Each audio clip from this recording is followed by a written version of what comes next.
Hey everyone, Jordan here. Hope everyone is doing well. This Wednesday we are going to continue with our prayer challenge.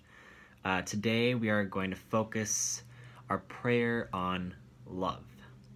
So love is one of those words we throw around and kind of use loosely. I'm pretty sure all of you understand that when you say, oh, I love macaroni and cheese, and you love your parents and you love God, like all those three things are on the same level in a way. But the reality of this word is that God has called us to live our entire lives based upon this word.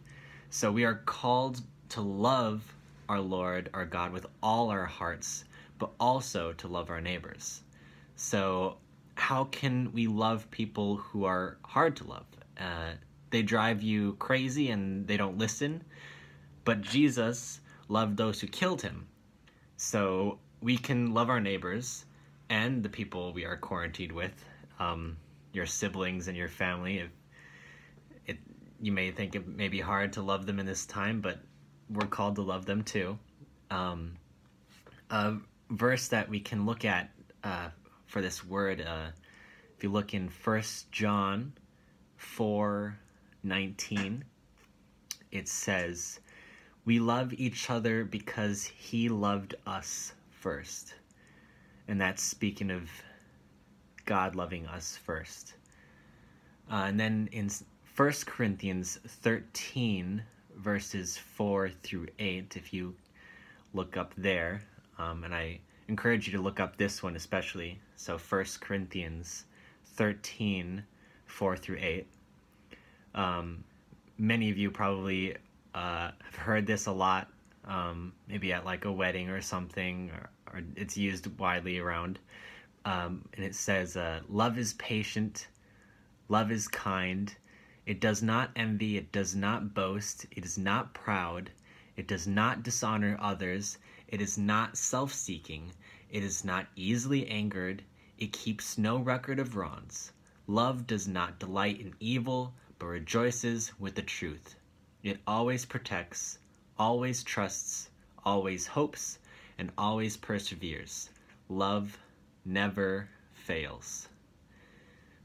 But we are not perfect. We do everything in our power to do these things in love, but we are imperfect people who worship a perfect God. We will mess up with all these things that it says.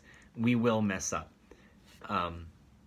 And I encourage you to try reading 1 Corinthians 13, 4 through 8, and insert your own name into each description of love. So every time that you see love, replace it with your name.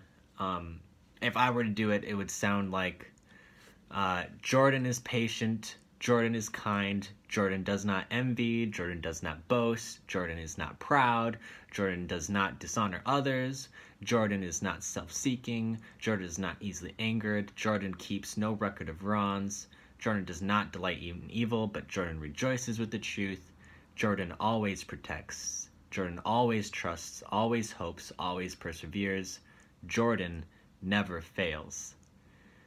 And so if you notice, when I put my name in there, it does not really describe me completely. That is not me, right? Because I'm not any of those things perfectly. And no one is except God. So when we put God's name into those sentences, it does describe him perfectly. God is patient, God is kind, God does not envy, and so on and so on. It describes him perfectly. And we can pray prayers of thankfulness for a perfectly loving God.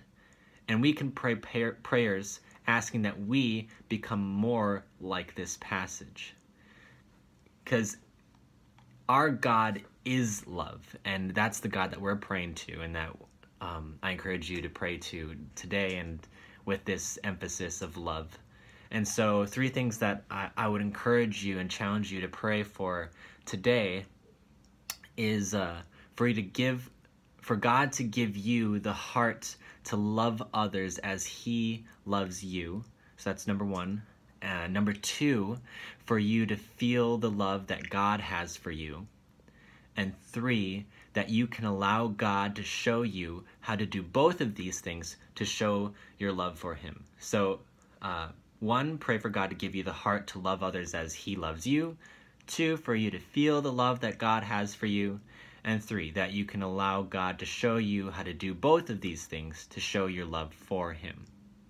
So I hope that you all have a wonderful day and that your quarantine goes well and that you can just really feel God's love today and pray for that love.